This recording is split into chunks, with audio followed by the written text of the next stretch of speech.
एक नौजवान था, इसकी विधवा माँ थी। पिताजी की पैतृक जो संपत्ति थी वो धीरे धीरे समाप्त होती जा रही थी।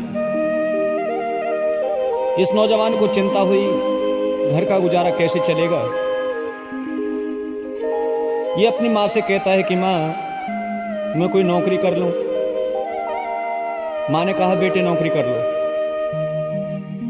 कहते हैं नौजवान घर से नौकरी करने के लिए निकला और जहां पर नौजवान फौज में भर्ती होते थे वहां पर पहुंच गया। जहां और नौजवान भी खड़े थे लाइन में, ये भी जाकर के पीछे से खड़ा हो गया। ये जो भर्ती करने वाला व्यक्ति था सभी नौजवानों को देखता है, बात करता है, बात करते करते पीछे को आया। इसी नौजवान के पास में पहुंचा और इस नौजवान से कहता है, बेटे किस लिए आए हो। ये नौजवान कहता है, बाबूजी कुछ देश की सेवा हो जाएगी और कुछ उदर पूर्ति का साधन बन जाए। ये जो भर्ती करने वाला व्यक्ति था कहता है, बेटे यहां तक तो बात ठीक है कि देश सेवा हो जाएगी, लेकिन उदर पूर्ति का साधन बन जाए मेरे बात समझ में नहीं आई। तुम्हारे परिवार में कितने व्यक्ति हैं जो तुम्हारे ही पेट के लिए रोटी नहीं मिलती। ये नौजवान कहता है, बाबूजी परिवार में ज्यादा व्यक्ति नहीं है, केवल एक मेरी बूढ़ी माँ विधवा है और कोई नहीं है।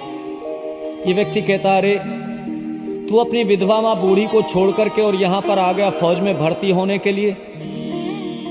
एक बात बता, अगर मैं तुझे भर्ती कर भी लूं, अगर कहीं तू देश की सेवा करते हुए देश के ऊपर बलिदान हो गया तो नौजवान तेरी इस बूढ़ी माँ की सेवा कौन करेगा।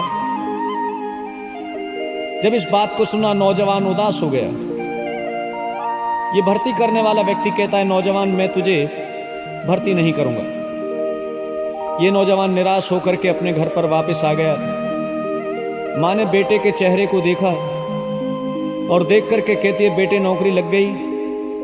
ये नौजवान कहता है, हाँ मां नौकरी लग भी गई और छुट भी गई। इसने कहा, क्यों। कहते हैं इस नौजवान ने पूरी हालचाल जितनी भी बातें हुई थी सब बता दी। ये इसकी मां कहती है, बेटे चिंता मत करो, रोटी खाओ, आराम से लेटो। कल सुबह में तुम्हें एक पत्र लिख करके दूंगी, शर्त यह है उस पत्र को रास्ते में पढ़ना नहीं है और इस पत्र को बाबू को जाकर के देना। मैं गारंटी के साथ कहती हूं तुम्हें वो बाबू नौकरी पर जरूर लगा लेगा। कहते हैं नौजवान ने रोटी खाई। अगले दिन प्रातःकालीन उस माँ के पत्र को लेकर के नौजवान आज ऑफिस पे नहीं, उस बाबू के घर पर पहुंचा। बाहर से शीश दबाया, अंदर घंटी बजी। ये बाबू बाहर निकला, इसको देख करके पहचान गया और कहता है, अरे मैंने तो तुम्हें कल मना कर दिया था, मैं तुम्हें नौकरी पे नहीं लगाऊंगा, लेकिन आज किस लिए आए हो। ये नौजवान बड़े खुशी के साथ कहता है, बाबूजी आज मैं कोई आया थोड़ी हूं, आज तो मुझे भेजा है। कहा, किसने। ये बड़े गर्व के साथ कहता है, आज मेरी माँ ने भेजा है। और ऐसे भेजा नहीं बल्कि पत्र भी साथ में लिख करके दिया है। कहते हैं इस बाबू को जब इसने पत्र दिया, इस ऑफिसर ने इस पत्र को पढ़ा, पढ़ करके ड्राइवर का इंतजार नहीं किया और इस नौजवान से कहा कि नौजवान मेरी गाड़ी में बैठो, मुझे अपने घर का रास्ता बताओ। यह नौजवान इस ऑफिसर को अपने घर पर लेकर के गया और जाकर के देखता है कि दरवाजा बंद है। इसने बाहर से आवाज लगाई, मारे खुशी के उछल पड़ा और कहता है, मां जिस बाबू ने मुझे नौकरी पे लगाने से इनकार कर दिया था, देखो आज तुम्हारे पत्र को पढ़ करके यहां पर आए हैं, तुम दरवाजा खोलो। कहते इसने बहुत आवाजें लगाई, दरवाजा नहीं खुला। फिर इसने कुंडी खटखटाई तो भी दरवाजा नहीं खुला। कहते हैं किसी प्रकार से इन दोनों ने यत्न करके दरवाजे को तोड़ा।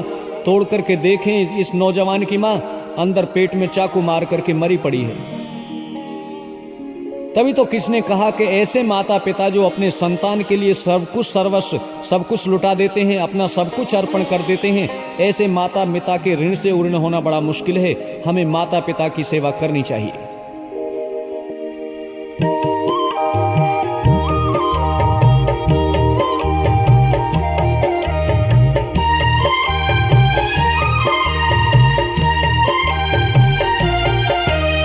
हम कभी माता पिता का ऋण चुका सकते नहीं। हम कभी माता पिता का ऋण चुका सकते नहीं। इनके तो एहसान हैं इतने गिना सकते नहीं। हम कभी माता पिता का ऋण चुका सकते नहीं।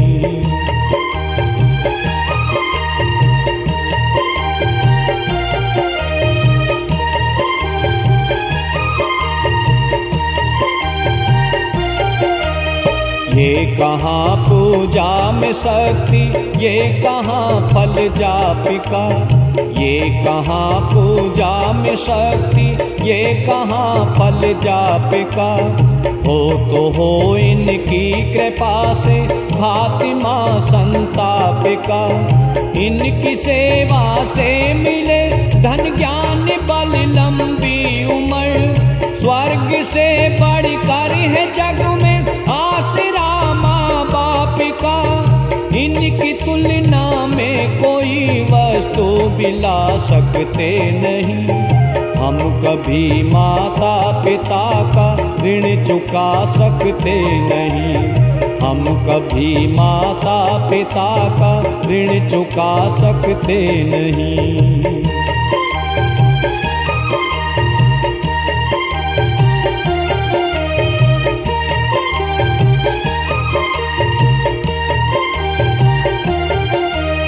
देख ले हमको दुखी तो भर ले अपने नेनिए। देख ले हमको दुखी तो भर ले अपने नेनिए। एक हमारी सुख की खातिर तड़पते दिन रैनिए। भूख लगती प्यास ना और नींद भी आती नहीं। कष्ट हो तन पे हमारे हो उठे बेचैनिए। इनसे बढ़कर देवता भी सुख दिला सकते नहीं।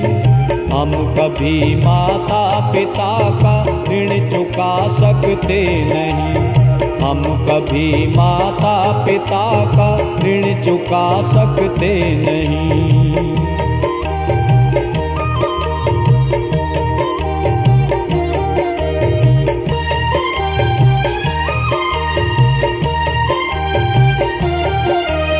पढ़ लो वेद और शास्त्र का भी एक ये भी मर्म है।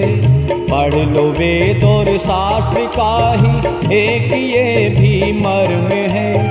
योग्यतम संतान का ये सबसे उत्तम कर्म है। जगत में जब तक जिए सेवा करे माँ बाप की। इनके चरणों में ये तन मन धन लुटाना धर्म है। ये पथिक वो सत्य है जिसको जुटा सकते नहीं। हम कभी माता पिता का ऋण चुका सकते नहीं। हम कभी माता पिता का ऋण चुका सकते नहीं। हम कभी माता पिता का ऋण चुका सकते नहीं। हम कभी माता पिता का ऋण चुका सकते